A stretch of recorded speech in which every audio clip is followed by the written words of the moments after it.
Bonjour Monsieur Kessler, vous êtes responsable pour les oléagineux chez Biofarm, une entreprise qui vise à accompagner les agriculteurs bio dans les cultures de niche, dans toutes les étapes, à partir de la planification, des semis jusqu'à la commercialisation, en passant par les étapes de transformation, de tri. Oui, oui, bonjour, monsieur Levasseur. Oui, je suis responsable depuis 9 ans pour le secteur agriculture de Biofarm. Oui, et D'accord.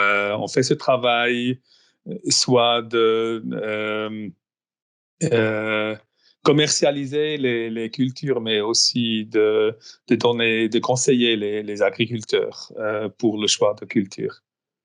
Très bien. Et vous travaillez depuis donc, pas mal d'années à ce poste. Est-ce que vous observez une évolution en termes de possibilités pour les grandes cultures? Est-ce qu'il y a des choses qu'on ne pouvait pas faire avant, des cultures qu'on ne pouvait pas faire avant qui sont possibles maintenant en Suisse? Vous pensez au changement en termes de possibilités climatiques, n'est-ce pas? Climatique, exactement, oui. Parce qu'il y a aussi une évolution concernant le marché. Oui, oui, oui, Ça, c'est un sujet différent, mais il faut un peu regarder les deux. bien sûr. Et concernant le climat, c'est clair qu'on voit qu'il y a plus de périodes de sécheresse, il y a une augmentation des températures, c'est clair.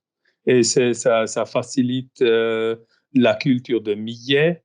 En plus, on voit aussi qu'on a multiplié le millet ici en Suisse et je pense, comme le millet est une culture un peu comme une mauvaise herbe, euh, elle s'est adaptée aussi dans toutes ces années de multiplication ici en Suisse. D'accord, donc elle est de plus en plus adaptée au contexte suisse, c'est ce que vous êtes Exact. en train de dire. D'accord. Ok. Et puis, quand vous pensez au millet, je sais qu'il y a différents types de millet. Il y a le millet perlé, le millet doré. Vous pensez surtout au millet doré, c'est juste ou...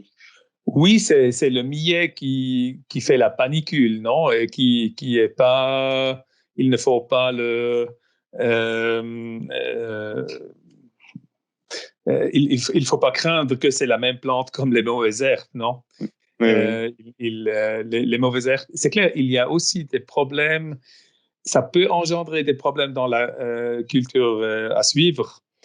Le millet, mais c'est surtout en fonction aussi du semis. Alors, si on fait une céréale d'automne après le millet, ça pose pas de problème. C'est seulement pour les cultures de printemps où ça va poser des problèmes, surtout pour ceux qui sont difficiles pour le tri. D'accord, très bien, merci. Puis, est-ce qu'il y a d'autres cultures qu'on arrive plus facilement à faire en Suisse qu'il y a 10 ou 20 ans par rapport au climat? C'est probablement, oui, je pense aussi un peu aux légumineuses, soit le soja aussi, non? Soit aussi les lentilles. Chez Biofarm, on cultive maintenant aussi des haricots qui ont aussi une bonne demande et je pense aussi le climat chaud convient bien aux haricots. D'accord. Pour ce qui est du tournesol, donc c'est pas nouveau en Suisse, mais c'est de plus en plus répandu, j'ai l'impression. C'est la même chose aussi pour le tournesol. Je pense qu'il y a, au passé, il y avait des sites où il y avait encore le brouillard, surtout en automne, qui a évité une bonne récolte. Et maintenant, le brouillard ne pose pas autant de problèmes comme au passé. Je pense aussi, par exemple, au pois chiche, une culture qui vient des climats méditerranéens ou encore plus chauds et qui sont même possibles de cultiver ici. Mais il y a aussi d'autres difficultés comme des ravageurs. Surtout aussi, on a observé des attaques de ravageurs fortes dans des pois chiches l'année passée. En général, on peut dire que ces nouvelles insectes, ces ravageurs pourraient poser des problèmes au futur. D'accord. Pour ce qui est du blé dur, j'entends de plus en plus parler d'agriculteurs qui cultivent du blé dur avec à la clé une transformation en pâte alimentaire. Est-ce que c'est une culture qui se plaît en Suisse actuellement? Euh, Oui, je pense, concernant l'effet climatique, on peut partir du principe que ça pourrait donner une chance, et c'est comme il y a les périodes de sécheresse au mois de juillet, ce qui est important pour la qualité des graines de blé dur.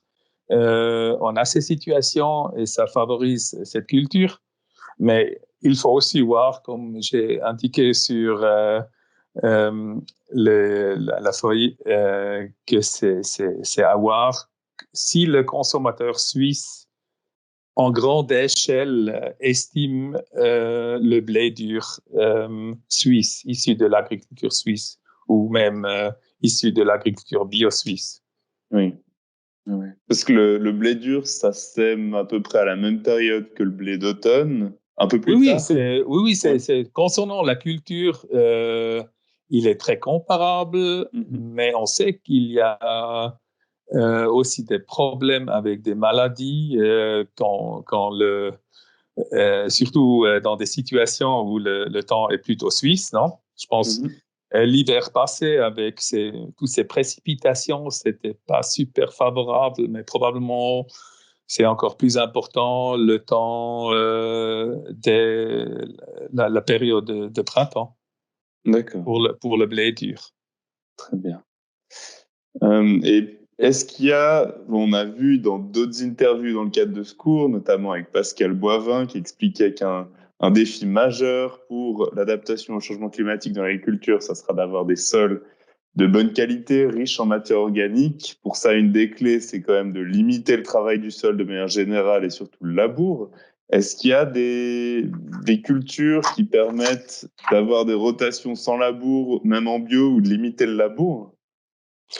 Je pense là que il faut voir un peu la capacité des plantes pour supprimer les mauvaises herbes, non, soit par des effets allélopathiques ou soit par la masse foliaire avec laquelle ils peuvent supprimer les mauvaises herbes.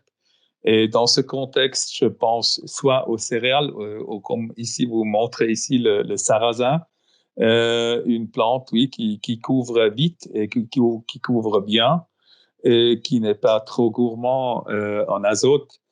Et ça, ce sont des qualités, oui, qui peuvent permettre de renoncer à un travail de sol avec la charrue. D'accord. Mais il faut aussi voir toutes ces spécialités que nous cultivons chez Biofarm. C'est souvent la question comment la culture peut démarrer, non? Hmm.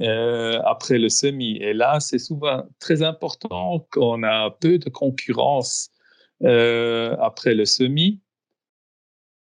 Je pense au lin, je pense aux lentilles aussi. Et en plus, on a aussi le problème de envahissement de mauvaises herbes au stade de maturation, surtout dans le lin. Oui. Et ça peut aussi engendrer qu'on doit faire la fauche avant la récolte. Ça, c'est vraiment, ce sont des problèmes. Et souvent, les meilleurs producteurs utilisent quand même, par exemple, pour le lin, c'est la charrue, c'est un peu le travail de base, hein. Mais D'accord. il y a aussi des exemples qui démontrent qu'on a des bons rendements avec le Geohobel, par exemple, non? Cette Hmm. machine autrichienne qui est très appréciée chez des producteurs ici en Suisse alémanique. Je ne sais pas, D'accord. c'est probablement pas tellement le cas en Suisse romande. Je connais en tout cas deux producteurs qui travaillent avec, mais, OK, autour du lac de Neuchâtel, donc ça se développe. Mais, ouais. OK. D'accord. Puis vous parliez de céréales pour aussi limiter le labour. Vous pensiez surtout au seigle ou il y a d'autres céréales qui sont adaptées au non-labour?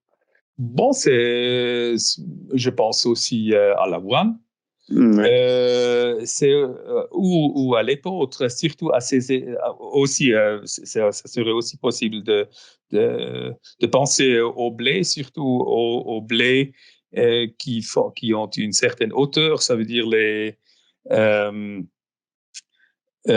les variétés de Peter Quince, par exemple, mais on voit aussi bien avec l'avoine alimentaire qu'on sème déjà au mois de septembre que ça peut bien supprimer les mauvaises herbes.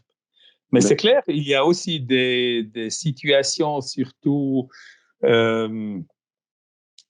si on a, oui, des graminées, des adventices graminées, une pression forte, alors c'est pas recommandable de semer l'avoine parce que elle permet aussi à ces graminées de se développer bien déjà en automne. Oui, bien sûr. Et est-ce qu'à l'inverse, donc on a vu quelles étaient les possibilités ou les nouvelles possibilités en termes de culture, est-ce qu'à l'inverse, vous constatez qu'il y a des cultures qu'il est de plus en plus difficile de mener jusqu'à la récolte en Suisse, en lien avec le changement climatique, avec peut-être des périodes de sécheresse plus prononcées? Bon, nous, chez Biofarm, nous produisons pas tellement de maïs, non, parce que le maïs alimentaire, ça c'est une petite niche, non, soit pour la polenta, soit pour le popcorn, soit pour la production de taco chips. Mais je pense le maïs, comme il est gourmand, soit en eau et Oui. aussi en azote. C'est une culture, oui, qui a un futur limité, surtout aussi dans l'agriculture biologique, non, parce que c'est aussi les engrais de ferme qui limitent un peu cette culture. Oui. Et est-ce que vous le voyez être remplacé par potentiellement d'autres cultures, des sorgho par exemple? Exact, exact. Oui. Là, je vois vraiment une alternative pour le maïs d'ensilage. Mais il faut aussi voir un peu, par exemple, si on pense aux oléagineux comme le colza, où bon, les ravageurs étaient toujours le grand problème, le grand défi pour la culture du colza. Au futur, quand les pesticides seront interdits un jour, je ne sais pas, on verra comment ça se passe avec les votations. Euh, mais n'importe si on veut élargir la surface de culture d'oléagineux, il faut bien réfléchir. Est-ce que ce sera le colza ou ce sera pas mieux la caméline? Parce que la caméline, elle pousse comme une mauvaise herbe. Elle produit aussi une huile. C'est clair, elle a un rendement plus faible. Elle a aussi un rendement d'huile plus faible. Alors, on a besoin d'une grande surface pour remplacer le colza, mais quand même, c'est une huile aussi saine ou encore plus saine que l'huile de colza. Et c'est surtout possible sans pesticides. Euh, on ne va pas on n'aura pas ce problème avec les ravageurs comme on connaît du colza, non? Qui Oui, commence tout à fait. déjà avec les altises début de la culture. Mhm. Parce que vous ne pensez pas que le tournesol pourrait complètement remplacer la culture du colza en Suisse Oui, c'est là où on peut faire du tournesol, où le marché veut l'huile de tournesol, soit l'huile normale, soit l'huile HO, iolate. Mhm. C'est bien de le remplacer et c'est clair que c'est surtout aussi en agriculture biologique comme on peut bien gérer le désherbage dans le tournesol par rapport au colza. C'est bien de le remplacer, mais il faut aussi penser au consommateur et le consommateur préfère une huile avec un haut taux de oméga 3 et ça c'est pas le cas avec l'huile de tournesol. Oui. Par contre, avec l'huile de caméline, ça sera possible. D'accord.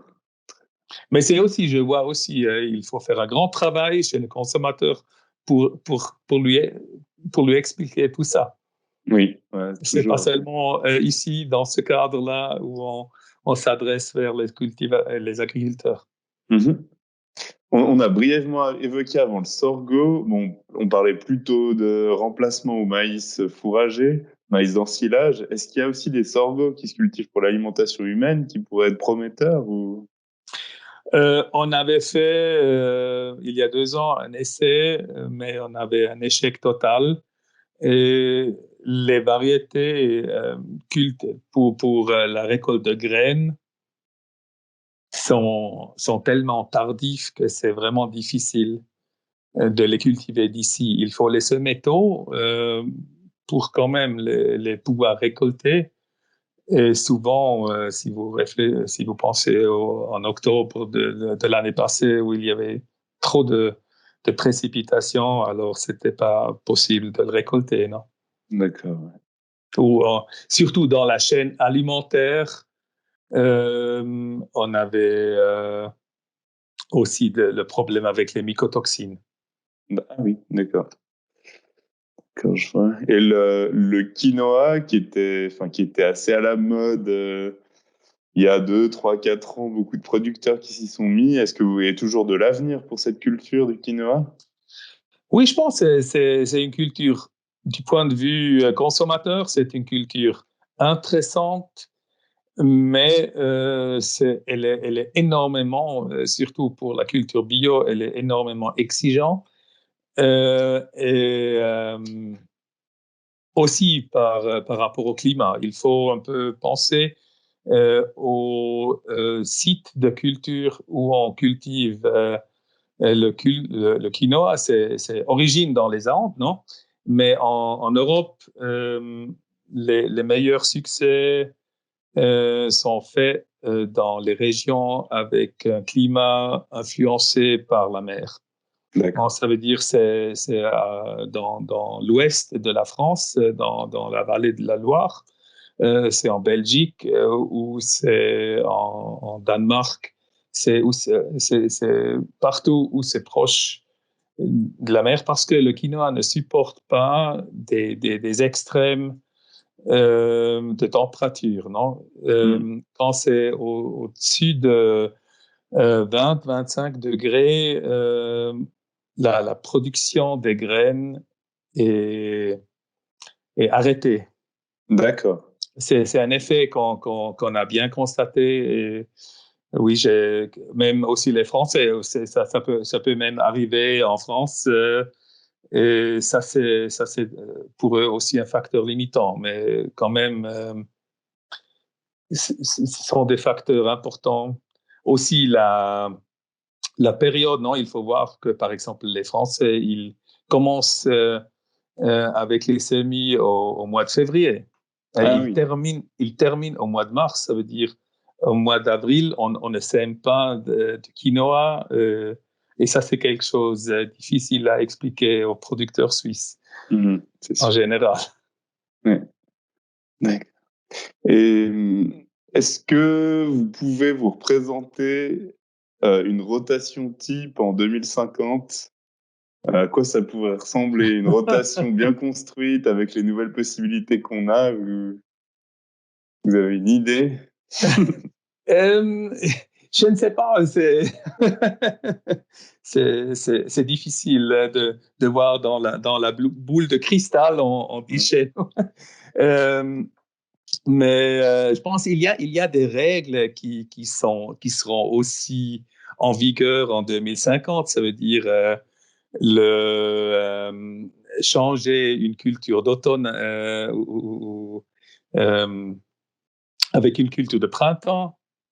Ça, c'est aussi, je pense, un facteur important pour limiter les problèmes avec les adventistes. Euh,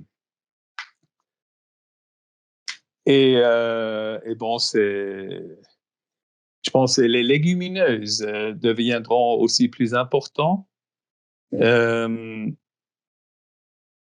et c'est clair que oui, il faut aussi, je pense, c'est aussi la flexibilité et sera aussi une vertu importante au futur, non? Ça veut Oui. dire si on sème, par exemple, une culture comme un colza en automne et on voit qu'il ne marche pas au printemps, alors il faut le tourner, et il faut le remplacer par une autre culture. C'est un peu ça. Et en plus, oui, avec les insectes, comme j'ai déjà mentionné, ça sera aussi, je pense, un problème encore plus important. Et alors, il faut choisir des cultures qui seront tolérantes, où on ne connaît pas des problèmes avec les insectes. C'est un peu l'ensemble, le marché, les ravageurs, la situation actuelle. Ça exige beaucoup de flexibilité et d'ouverture de côté des agriculteurs. Et par rapport à ça, par rapport à la minimisation du risque et la flexibilité, est-ce que vous voyez pas un grand avenir pour les cultures associées alors?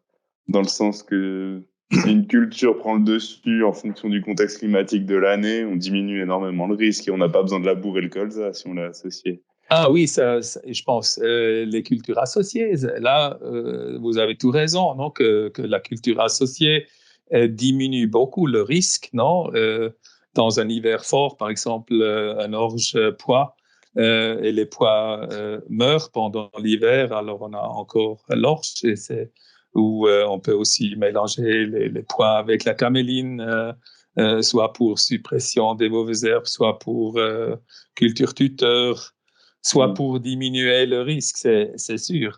Mais ça va aussi exiger de côté des centres collecteurs qu'ils soient prêts pour la prise en charge de toutes ces récoltes, et qu'ils maîtrisent le tri, le séchage, le stockage de ces différents lots qui entrent de côté des producteurs. Et ça, c'est aussi un facteur par le moment qui est très limitant pour le de côté des agriculteurs qui sont toujours tout à fait ouverts pour une culture associée, mais si c'est pas possible de la livrer chez un centre collecteur, alors oui, c'est ça le facteur limitant. Je vois bien.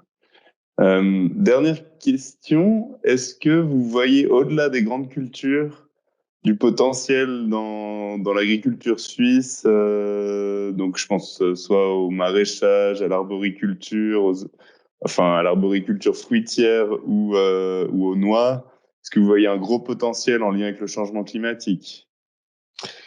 Euh, oui, c'est aussi bien imaginable. On avait aussi un succès déjà avec la vente de kakis séchés du Tessin, par exemple. Je sais qu'il y a aussi autour du lac Neuchâtel des producteurs d'amandes, ou aussi des kakis, d'abricots, tout ça. Euh, mais je pense encore juste pour les arboricultures, c'est encore plus risqué, non? Si tout va bien pendant 3 ans et tout d'un coup, on a un hiver avec un gel fort, et il tue tous les arbres qu'on a plantés. Alors, c'est le risque est encore plus grave pour ces arboriculteurs. Et pour cette raison, oui, le changement climatique, il donne toujours souvent un temps qui n'est pas fiable, Oui. et qui n'est pas stable, et qui peut, oui, qu'il faut faire face, non, à ce risque. Oui, ouais, c'est sûr. Ok, très bien. Je vous remercie, Monsieur Oui, Kessler, merci d'avoir à vous. répondu à nos questions.